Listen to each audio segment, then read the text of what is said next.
जीरा, राई, मिरची, कढीपत्ता, हळद, गूळ, हे उकळलेले आंबे आहेत जे बॉईल केलेत मी कुकरमध्ये.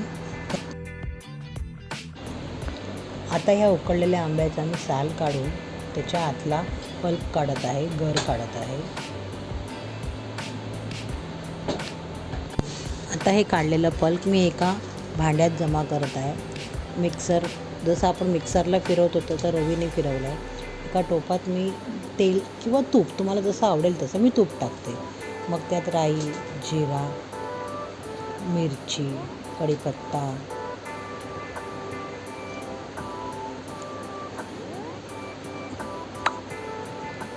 टाकून चांगलं हलवते. नंतर मग हळद टाकते.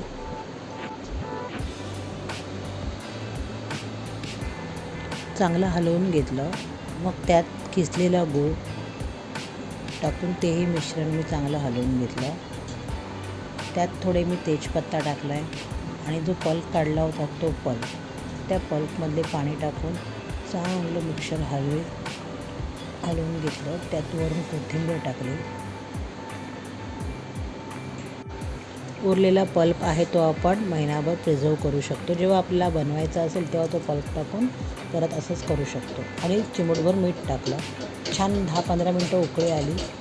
माझा करी आंब्याचा आंबट गोड तिखटपणा रेडी.